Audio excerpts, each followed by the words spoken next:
off the coast of Norfolk, Virginia, 04 and 12 a.m., July the 14th, 1944. The deck trembled with each pulse of the engine. Salt hung heavy in the air. The wind carried the smell of machine oil, damp wood, and the hollow, exhausted bodies of the 300 German women prisoners packed into the midship hold, women who had not eaten for 6 days since being captured and transferred onto the vessel.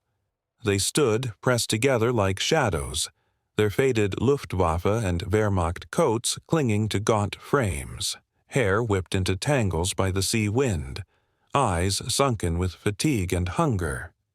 No one spoke. The only sounds were the rattle of chains and the relentless crash of waves against steel.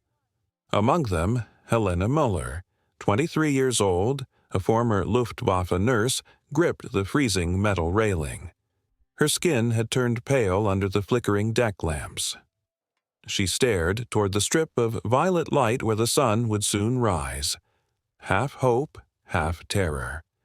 Years of German propaganda echoed in her mind like a voice she could not silence. Americans are savages. Women will be violated. They starve prisoners to death.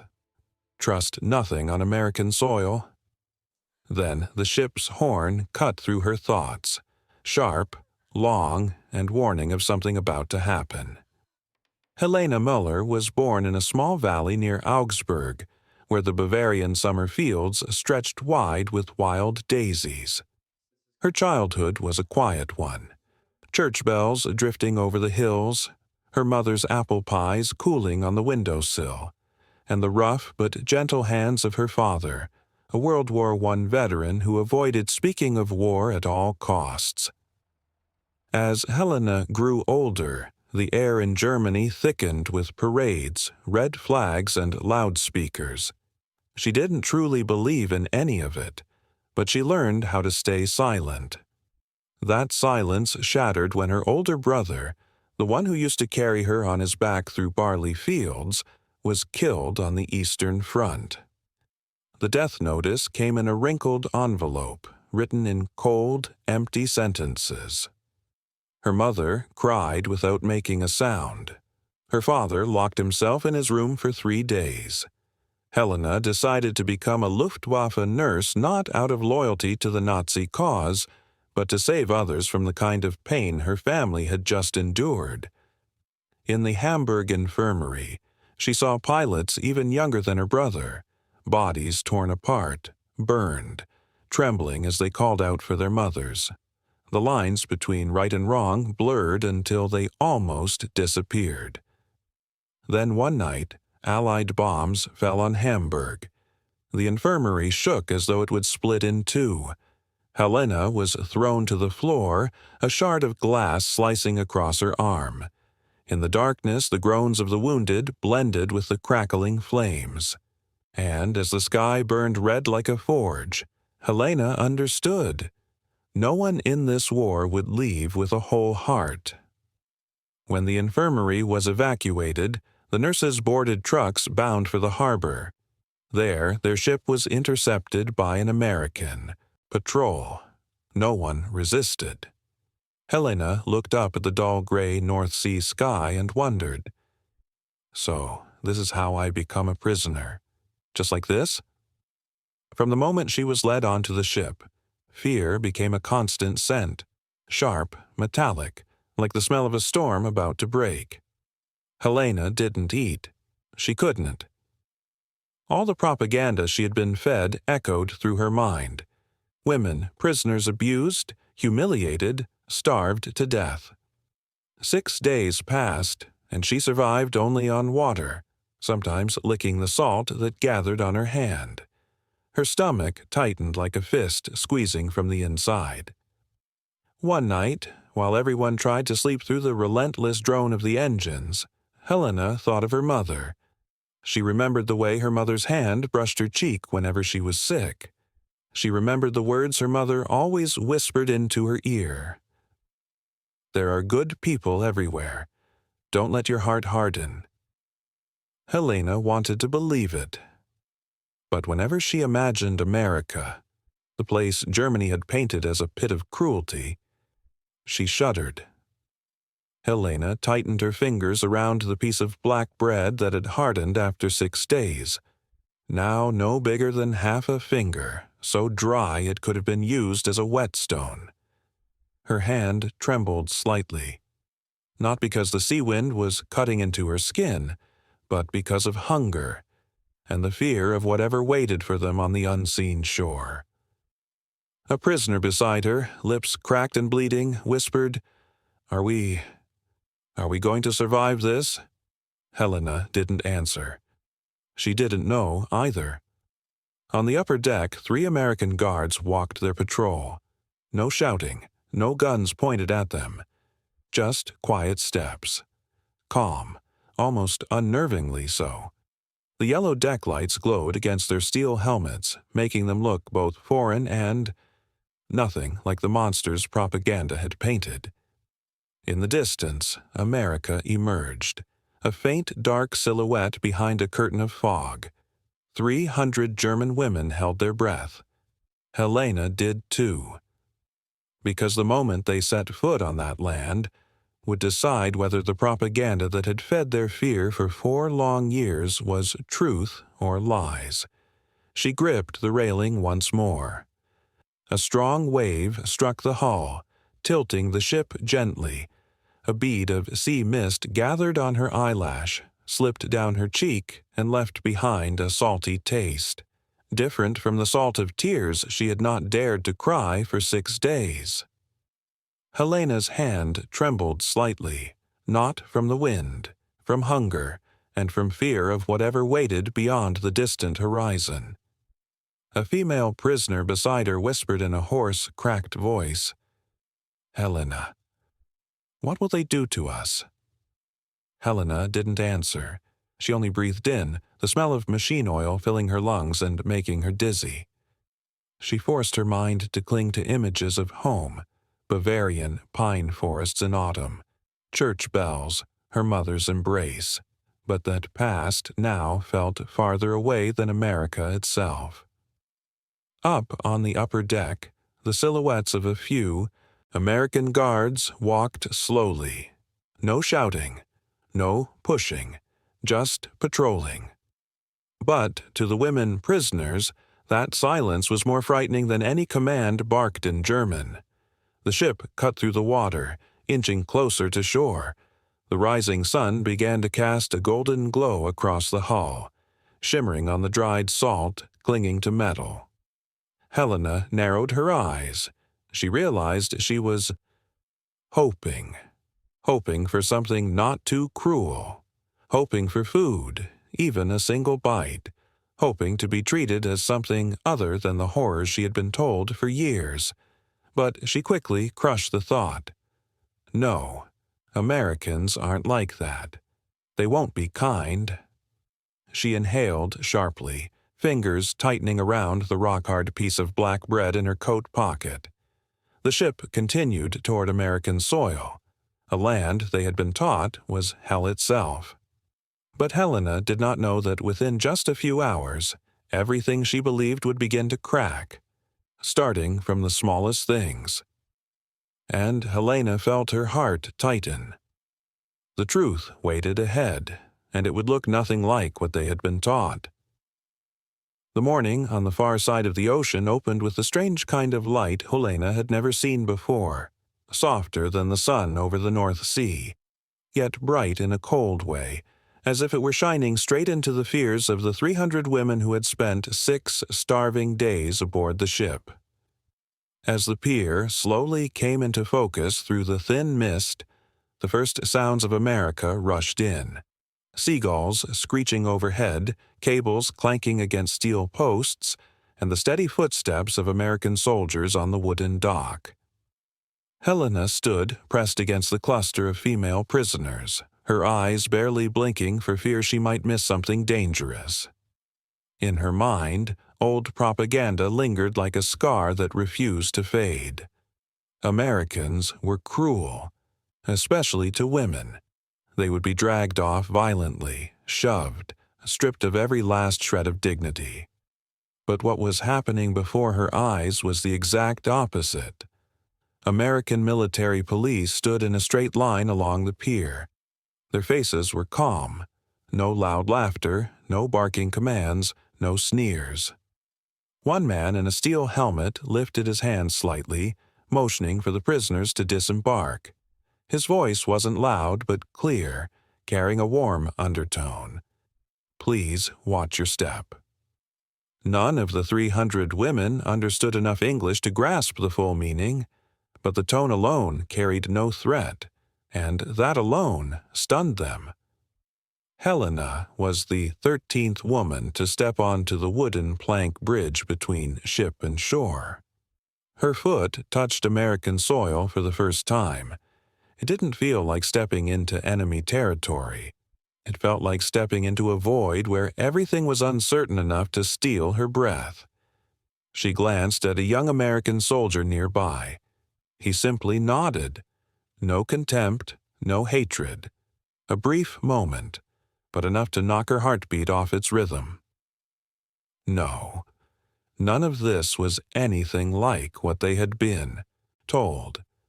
They were led into a large warehouse for medical inspection. The room smelled of dry timber and disinfectant. Helena stepped inside, her chest tightening. She had heard too many stories of American inspections. Horrors so vile no one believed you could live through them. But when she looked up, the person standing before her was only a young American nurse with neat brown hair, a face full of freckles, and eyes so gentle Helena couldn't comprehend them. The nurse motioned for her to sit. Her hand didn't tremble, wasn't cold, and carried no malice. Helena braced for hair-pulling, for slaps, for shouting. Instead, she heard a soft voice. "You're exhausted. Let me check your pulse." Helena didn't know the word pulse, but when the nurse's warm thumb pressed against her wrist, she understood. Care. Something she never imagined she would be offered. She swallowed hard. The feeling frightened her more than the bombs in Hamburg ever had. The nurse opened a small brown packet and tore it. A sweet scent drifted through the air. American crackers, a food Helena had only heard soldiers whisper about in the infirmary as if it were heaven sent. The nurse placed the cracker into her hand and gently nudged it forward. "Eat." Helena jerked back almost instantly. The thought of poison flashed through her mind like lightning. Years of propaganda did not disappear easily. She wanted to shake her head, but her stomach twisted violently. 6 days without food had left her nearly a skeleton. Her hands trembled uncontrollably. The cracker, buttery and golden, lay in her cold palm. She looked into the nurse's eyes. No deceit, only compassion. But years of fear had made her someone who could trust no one. She slowly set the cracker back on the table.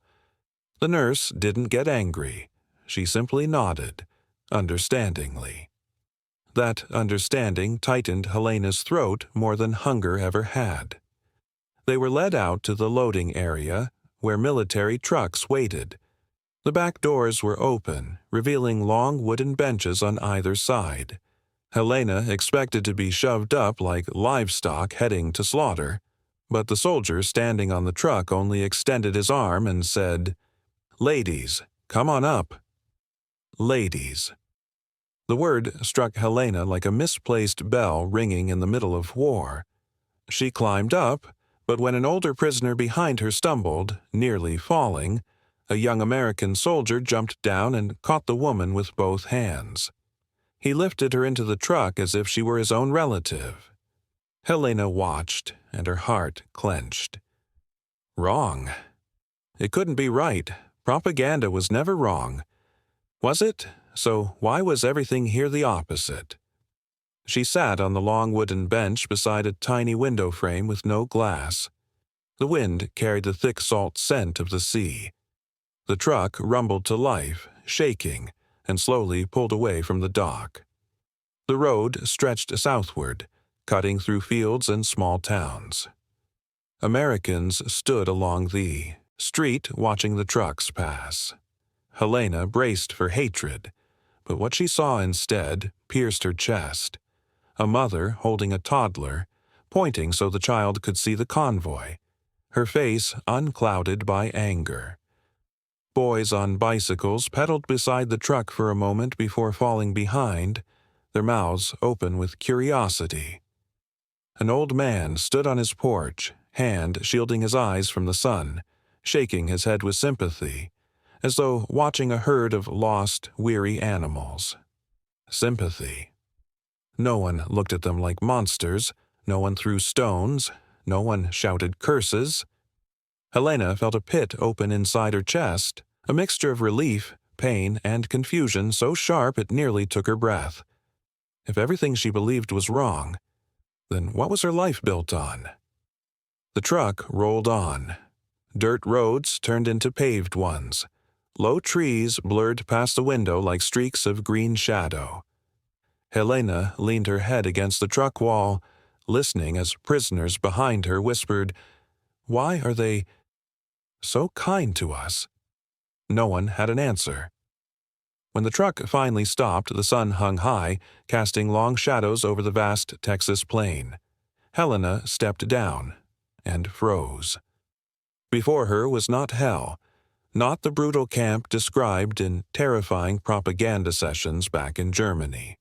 The camp before her was a row of light-colored wooden buildings, clean tin roofs, ventilated windows, and low cypress trees rustling in the warm breeze.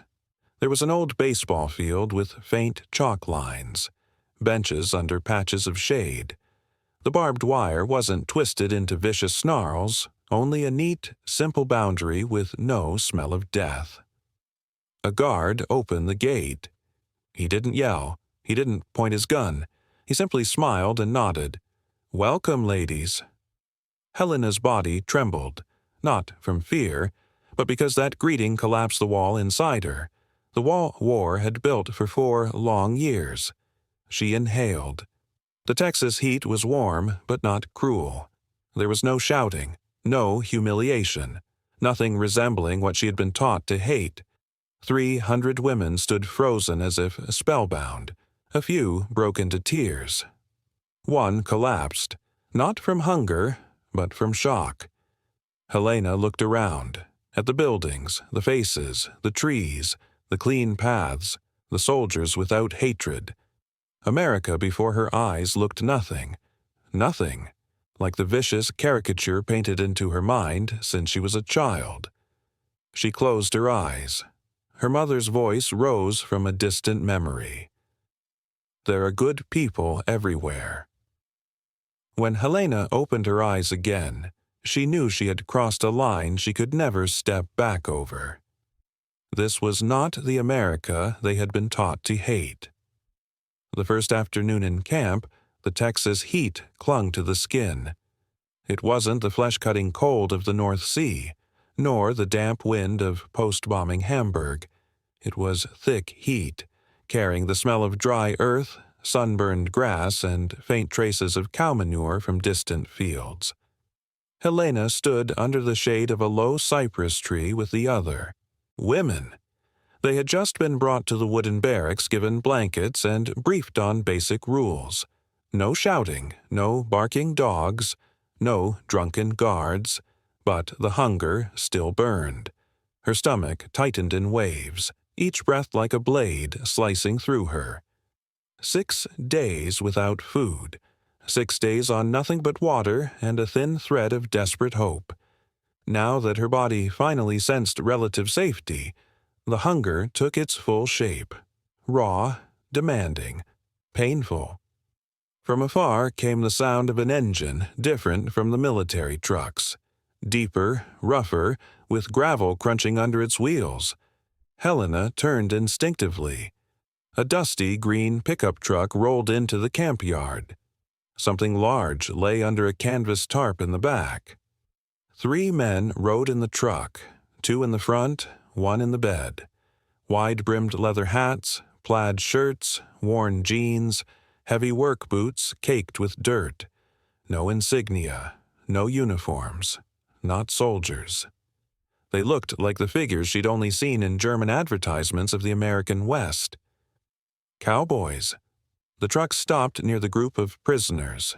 The man in the passenger seat jumped down first, boots hitting the ground with a heavy thud. He looked to be in his 40s, deeply suntanned, arms thick and sinewed. He lifted the tarp. Helena smelled it before she saw it. The scent of hot fried chicken, baked cornbread, melting butter, and, above all, cool, citrus-fresh lemonade. The smell hit her like a slap. Under the tarp were large metal trays, oversized pots, and coolers filled with fogged-up glass bottles. Tin cups rolled around. Heat rose visibly from the food, the aroma so strong Helena's stomach spasmed again, almost painfully. The other two cowboys jumped down and began lifting crates and trays off the truck. They moved with the steady certainty of men accustomed to hard labor. They spoke quick English. Helena caught only fragments: bread, chicken, lemonade. An American officer walked over from the guard line, exchanged a few words, and shook hands with the older cowboy. Not a business handshake, but the kind men give each other when they know they're doing something right. Then the cowboy looked at the prisoners and tipped his hat, as if greeting guests. Helena froze. Guests? They were prisoners, not guests. Across the yard, soldiers dragged out long wooden tables and set them beneath the shade. Rough cloths were spread over them. Tin plates, knives, forks, and cups were arranged neatly. The entire scene felt less like a feeding of enemies and more like preparations for a picnic. Helena's legs felt nailed to the earth. Her mind spun. Every lesson drilled into her about Anglo-Saxon cruelty suddenly didn't fit. There were no whips, no filthy buckets of slop. Instead, the smell of fried chicken, cornbread, cold lemonade, and kindness. A prisoner beside her whispered, voice cracked, "They cooked for us?" Helena didn't answer. She didn't dare believe her own eyes. When the tables were set, the older cowboy stepped back, wiped sweat off his forehead with the back of his hand, and spoke to the officer. Then he turned to the women and called out, not harshly, but with patient firmness, "Food, for you. Eat." A young American soldier walked along the line, motioning them forward. No one moved. Helena felt 300 bodies around her go rigid. Her own feet, too. The smell wrapped around them like invisible smoke. This was more frightening than hunger itself. Something so good, so generous, appearing at the exact moment they were at their weakest. It terrified her more than any threat could. "Go," someone whispered behind her, nudging her forward. Helena stepped only because she feared her knees would buckle. The line inched closer to the tables. On the tables lay trays of stacked golden crisp chicken, round cornbread cakes smelling of toasted flour, a huge pot of what looked like steaming mashed potatoes, tall glass jugs of lemonade with ice shifting inside, the outer surface misted with cold, rows of tin cups. Helena stared at it as if staring at a dream meant to mock her. She heard people swallowing, tiny whimpers of hunger escaping their throats. Her pulse hammered in her neck. "Take your plate," an American soldier said, holding out a metal tray. No one reached for it.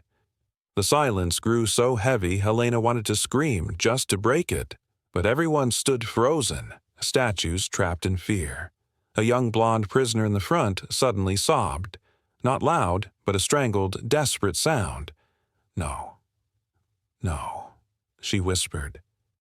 Helena understood, not because she wasn't hungry, but because she was too hungry, too broken, to trust that any of this was real.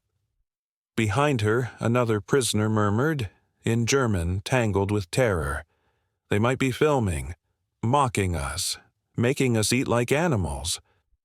Propaganda had taught them to expect every imaginable cruelty.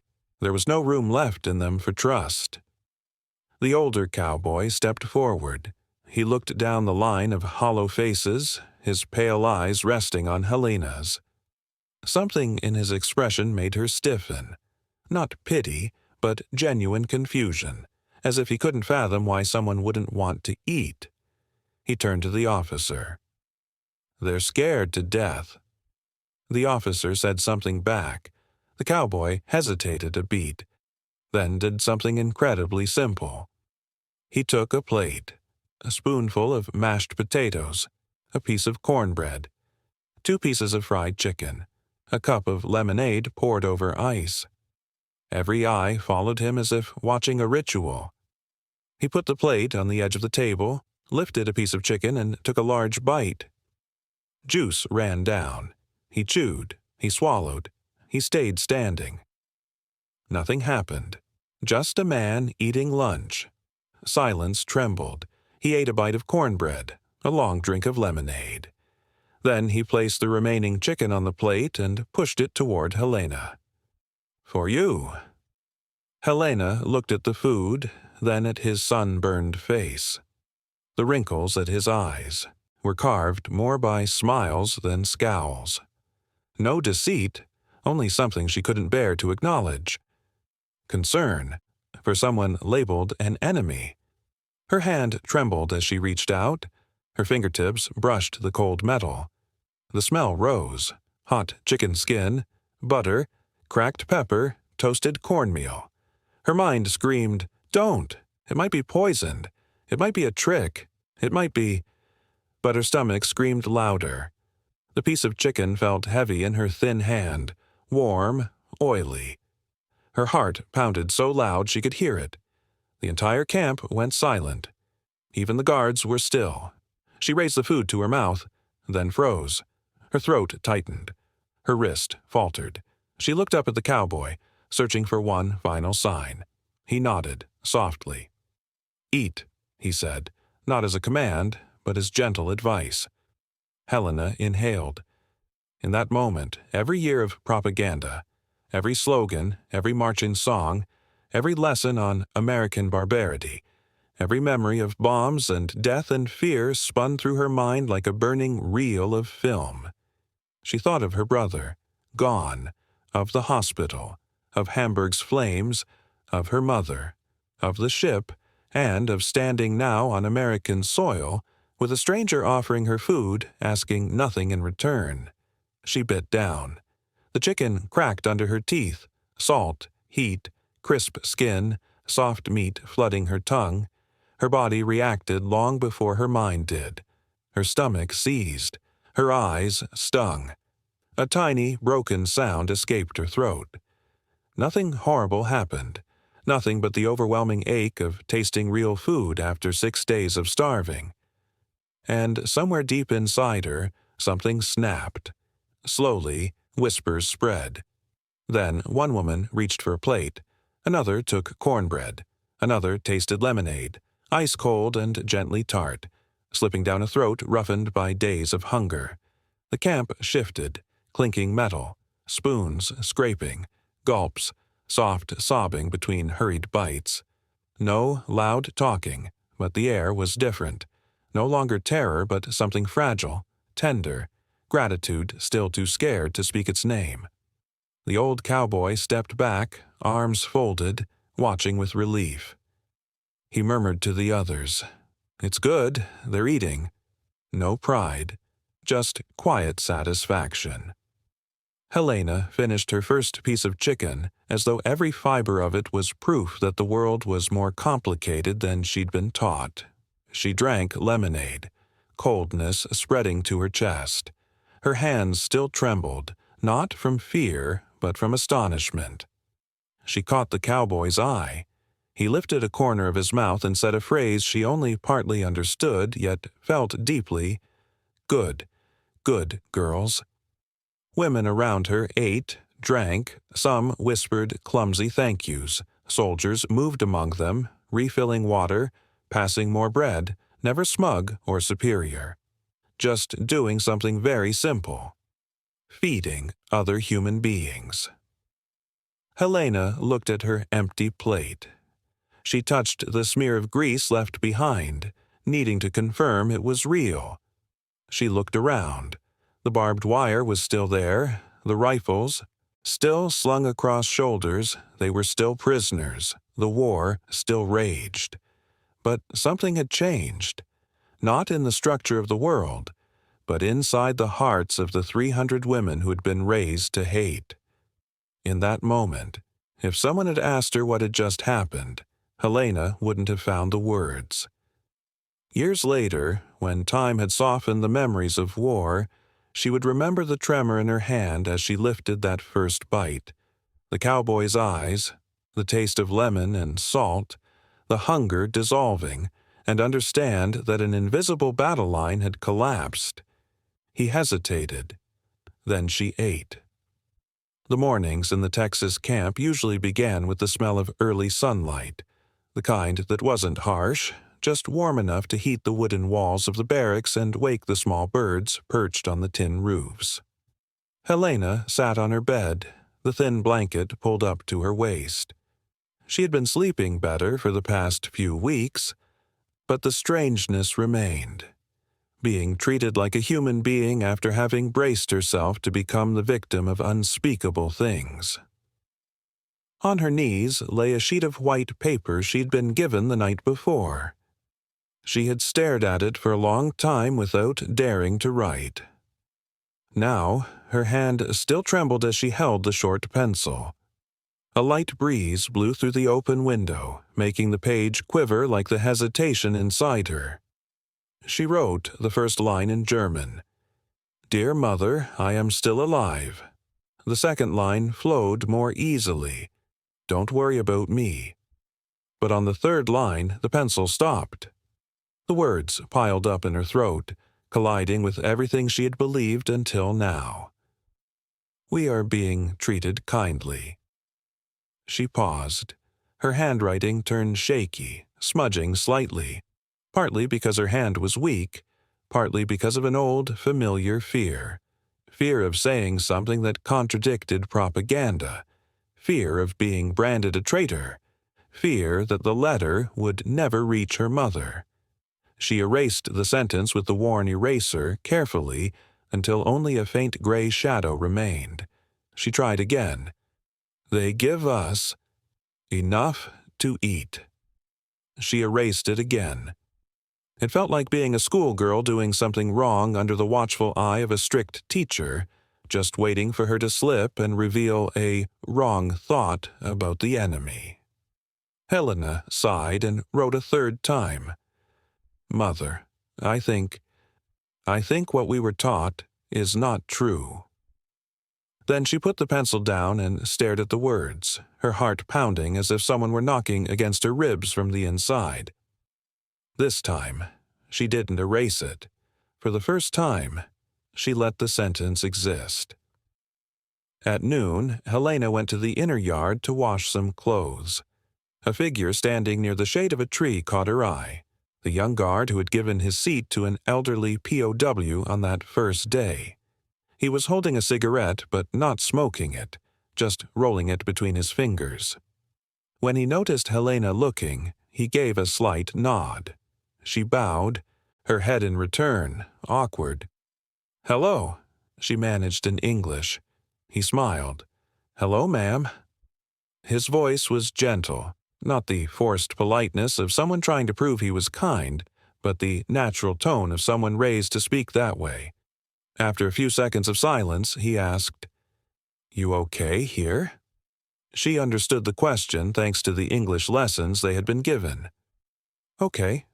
Yes," she answered, though she still wasn't sure what "okay" really meant in the middle of a war. He sat down on the wooden step and gestured to the empty spot beside him. Helena hesitated, then sat. They remained silent for a while, listening to insects and the wind hitting the roof. Finally, he spoke, his tone steady, as if repeating something he'd carried his whole life. "My father fought in France in the Great War." Helena turned to him. He said. The guard paused, then went on, voice softer. If he ever saw an enemy wounded, he'd be kind to him. Because the war isn't the soldier's fault. Helena swallowed. The words felt like a key turning in a lock she'd been afraid to touch. A world where compassion wasn't weakness, but the very thing that separated human beings from machines and slogans. She heard herself asking a question she didn't know she had inside her. Why kind to us? He looked at her without hesitation. Because someone has to stop the hate somewhere. Those words cut deeper into Helena than any lecture ever had. No grand speech, no philosophy. They were simply true. That afternoon, a scream echoed from Barracks 3. Helena and several other POWs ran at once. An older woman, the one who'd stood near Helena in line when they first arrived, was clutching her stomach, face ashen, coughing so hard it looked as if she might collapse. American medics arrived quickly. 2 nurses and a doctor rushed in with medical bags and equipment. Their English was too fast for Helena to understand, but their actions were unmistakable. Gently lifting the woman, checking her pulse, placing a warm cloth on her forehead, starting fluids. No annoyance, no contempt, only the urgency of people accustomed to caring for the sick. One nurse signaled that she needed someone to translate. Helena stepped forward, heart racing. She knelt beside the bed and repeated simple questions in German. Where does it hurt? Is it hard to breathe? Are you dizzy? The woman tried to answer, and Helena relayed her words to the doctor. The cooperation felt strange. 2 sides of a war working together to keep one woman alive. The American doctor looked at Helena and said, his voice a little rough, "You help very well." She bowed her head, shame and pride mixing inside her. Pride at being useful, shame at having once believed Americans had no humanity. When the woman stabilized, Helena stepped back. Her hands smelled of disinfectant, sweat, and American soap, a combination of scents unfamiliar yet strangely reassuring. By late afternoon, when the sun was resting on the treetops, Helena received a reply from Germany. A guard called her name and handed her a thin brown envelope. She opened it with trembling hands. The first line, in her mother's handwriting, blurred her vision at once. Helena, my daughter, I pray every day that you are safe. She swallowed a sob, then read on.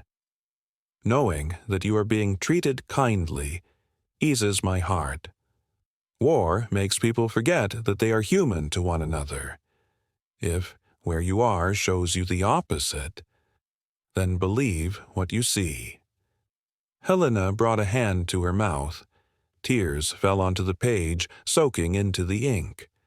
Her mother wasn't angry. She didn't call her a traitor for saying the Americans were kind. She even told Helena to trust her own experience. That melted something inside her, something hard as stone and sharp as a blade that had lived in her heart for 4 years under the weight of propaganda. She folded the letter, pressed it to her chest, and cried. Not the heavy, desperate tears of hunger or terror, but the tears of someone realizing she was still capable of believing in goodness. Night fell. Helena sat by the dormitory window. Texas moonlight spread thinly across the camp yard. The watchtower shadows stretched long but no longer felt threatening. Guards walked their routes, steps light, not shining flashlights into the barracks like in the stories she'd once heard.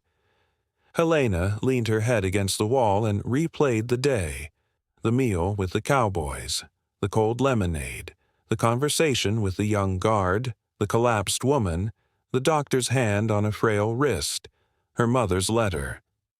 After a while, she realized that in her mind, only faint echoes of old propaganda remained.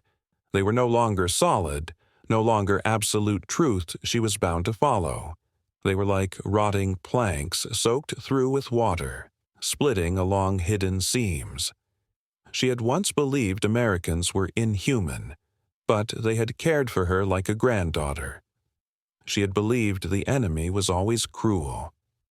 But the young soldier spoke of his father with quiet reverence. She had believed a prison camp could only be hell. But here there were soft laughs, small, cautious, from women reclaiming a little hope. No bomb had ever shaken her faith in Nazi Germany. But kindness was dismantling it piece by piece. Helena placed a hand over her chest and felt her breathing ease, growing less ragged. She understood then. The greatest change wasn't happening in any country or on any front line. It was happening inside her own heart. And when she lifted her eyes to the night sky, she knew the words she had written in her letter were truer than anything she had ever been taught. Truth doesn't arrive on the sound of gunfire. It comes in the shape of human kindness. Texas mornings opened with a honeygold light slipping through the low cypress branches surrounding the camp.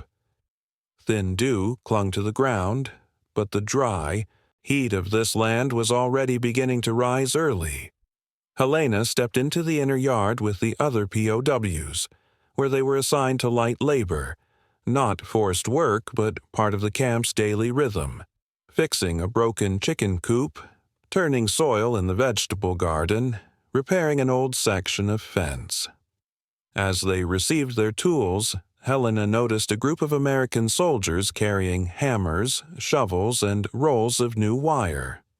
A young soldier she had met on the truck that first day nodded at her. Helena returned the nod, a little shy but no longer afraid as before. That day, they had to repair a section of fence blown down by the storm the night before. On one side, American soldiers raised the posts. On the other, POWs held the rails steady. The work was heavy but not difficult, and no one shouted. There were no whips, no barking orders, only the sound of hammers striking wood, metal clinking sharply, and fragmented conversations paced by breath. A red-haired American soldier leaned on his hammer and asked in a thick Texas drawl, "You all ever worked on a farm?" One POW behind them let out a soft laugh and answered in clumsy English, "Chicken, yes. Fence, no." Everyone chuckled, the kind of strange, quiet laughter that felt like they had just stepped across an invisible line between enemy and acquaintance. Helena stood near the young soldier, helping him lift a sheet of wire. "So, you were a nurse?" he asked. She nodded. "Yes, Luftwaffe." He smiled without a hint of mockery. "My sister's a nurse. Hardest job in the world." She couldn't tell if he was being polite or sincere, but there was no deceit in his expression. They worked side by side, sometimes awkward in their attempts to understand one another, but even the awkwardness felt gentler than the fear that had clung to Helena for months.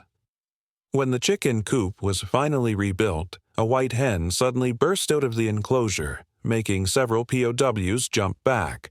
An American soldier ran after it, slipped, and fell flat onto the red dust.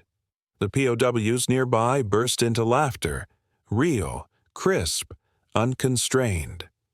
The soldier lay there laughing along with them. When he looked up, his eyes met Helena's. For the first time since her capture, Helena smiled. That afternoon, when everyone was dismissed for rest, Helena went to the small medical station of the camp, a wooden room with 3 beds, a treatment table, a few cabinets of supplies, and the familiar scent of clean bandages.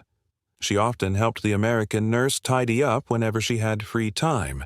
The simple work gave her a sense of usefulness. As she was folding rolls of gauze, the door swung open. The young soldier from the morning walked in, holding his right wrist with his left hand. A sharp wire had cut his skin while he and the POWs repaired the fence. He winced, but didn't groan. The American nurse was busy in the back, so she called Helena to assist. Helena gestured for him to sit on the bed. The eating scent of sun, sweat, and Texas dust lingered on him. She opened the medical kit and took out antiseptic. I do it, she said in imperfect English.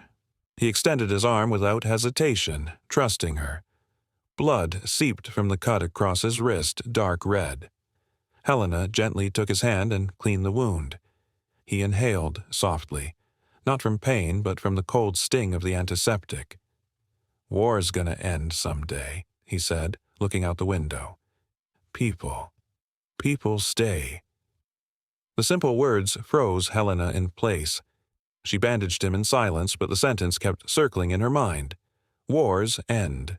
People remain. When she tied the final knot, he lifted his hand, tested it, and smiled. "Thank you, ma'am." "Good as new." Helena bowed her head, warmth blooming strangely in her chest. That evening, the camp held an outdoor movie screening, something Helena never imagined could happen in an American prison camp. A white sheet was stretched between posts in the yard. A hand-cranked projector rattled from behind them. POWs sat on long wooden benches. Guards stood scattered around without tension. The administration said it was to maintain humanitarian spirit. The film was an old American comedy. Characters stumbling, running, crashing into things in scenes Helena had never seen anywhere but picture books. Laughter burst from all directions. Women who had trembled under the weight of war's worst horrors now laughed like schoolgirls at a fairground. One particularly ridiculous scene made the entire row erupt. Helena felt laughter suddenly break out of her chest before she could stop it. A real laugh, unforced, unafraid. For that moment, she didn't feel like she was inside an enemy POW camp. She felt like she was part of a world she once believed could never exist. The next day, dust rose again on the road. The familiar green pickup truck of the Cowboys rolled into the camp. Helena and many POWs working in the garden recognized the engine instantly. The old cowboy jumped down first. His face was sun-browned, deep lines clustering around his eyes, but those eyes were bright and warm. He carried a basket of hot cornbread. The younger cowboy brought 2 large jars of honey and farm milk. A POW whispered, "They're here again."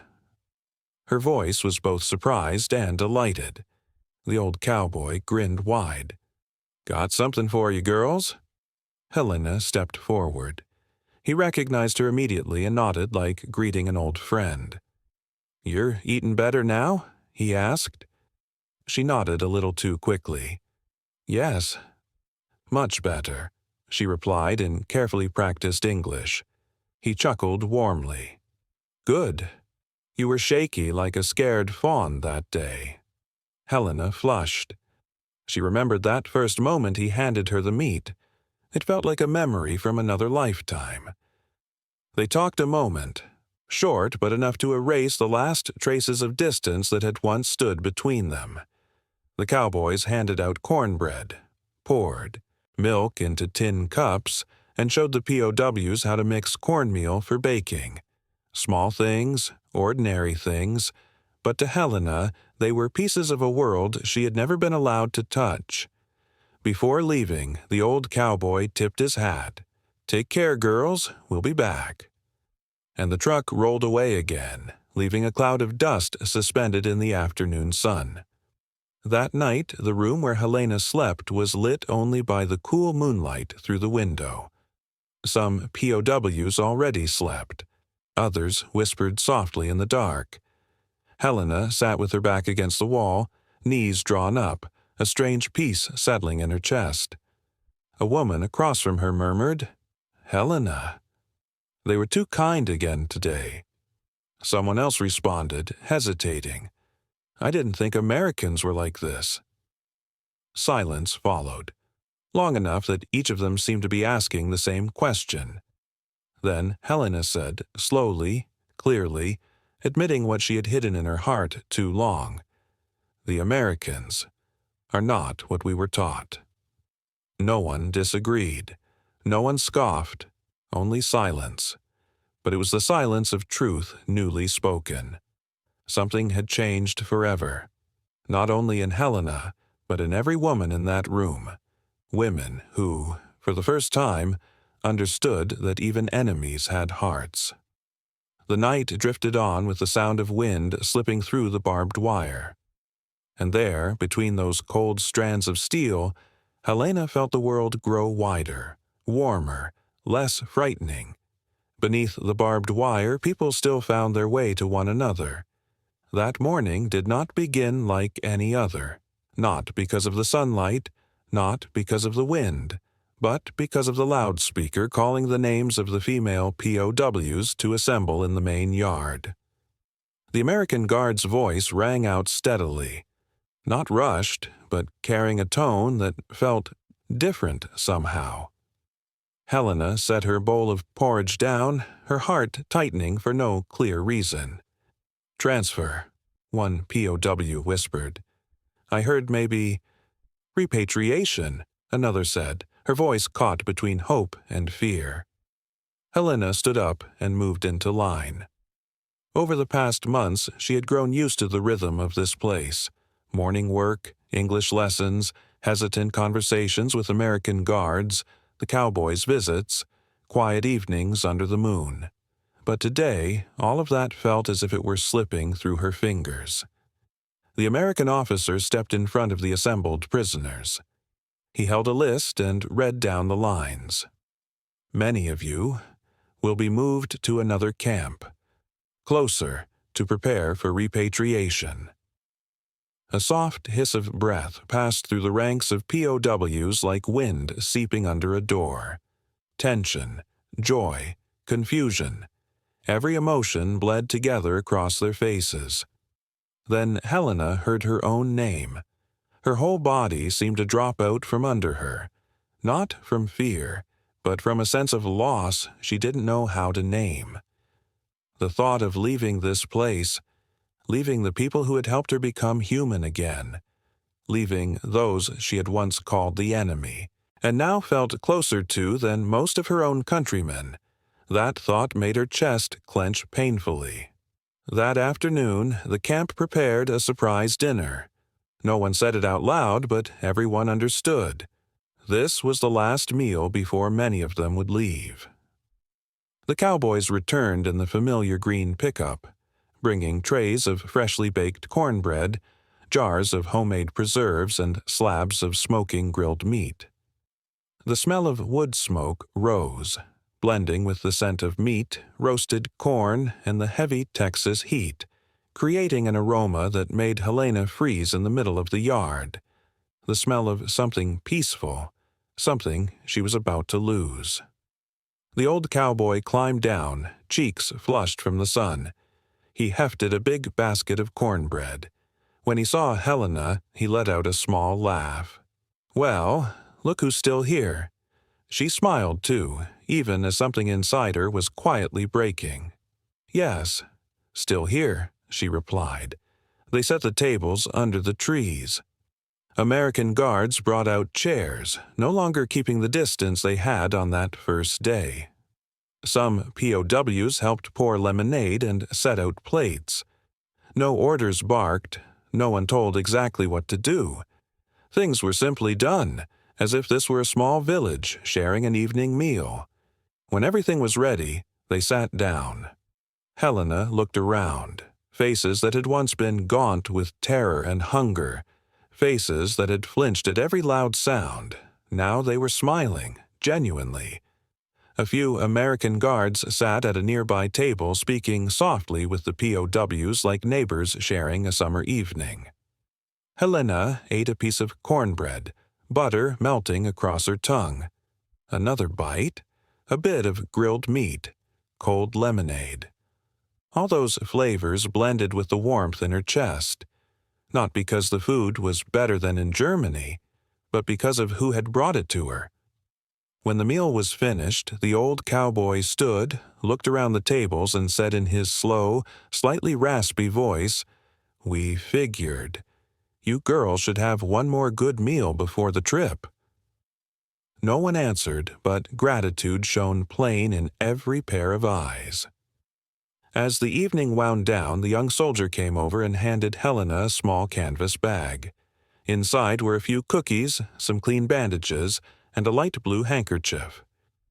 "For you to use on the way," he said. Helena took the bag, her throat tightening. "Thank you," she whispered. The old cowboy walked over, adjusted his hat, then leaned forward slightly. "Take care, Helena." She opened her mouth, but nothing came out. Her throat felt gripped in a vice. She wanted to tell him she would miss him, that he had saved her more than he could ever know, that he had given her something Nazi Germany never had, faith in human kindness. But no sound would form. He only smiled, eyes warm. "You'll be all right." The next morning, military trucks stood waiting at the camp gate. POWs lined up, ready to depart. Helena clutched the canvas bag, a sharp ache in her chest. The guards she had grown used to stood along the sides for the first time, not wearing their usual neutral masks. Many of them smiled, offering quiet goodbyes. As Helena climbed onto the truck, she turned back. Everything in front of her seemed to slow like a film running in half speed. The bathhouse where she had cried for the first time under warm water. The yard where she had repaired fences alongside American soldiers. The classroom where the teacher had taught her the word dignity. The flagpole square where they watched movies. The old cypress where she'd listened to the cowboy tell stories. And farther off, the dirt road where that green pickup so often appeared. All of those places had returned to her the humanity war had swallowed. Helena placed her hand on the side of the truck, feeling the hot metal under her palm. She wanted to memorize it all, not because she feared forgetting, but because she knew from this moment on, her life would forever be divided into two parts, before Texas and after Texas. The engine roared to life. The gate swung open. The tires crunched over gravel, then rolled forward slowly. Through the small window, Helena saw the old cowboy standing in the shade of a tree, hand raised in a small farewell. A young guard smiled and tipped his cap. A few POWs left behind waved, wishing them luck. In that moment, everything she had ever learned about war, hatred, fear, brutality, dissolved like morning mist in the Texas sun.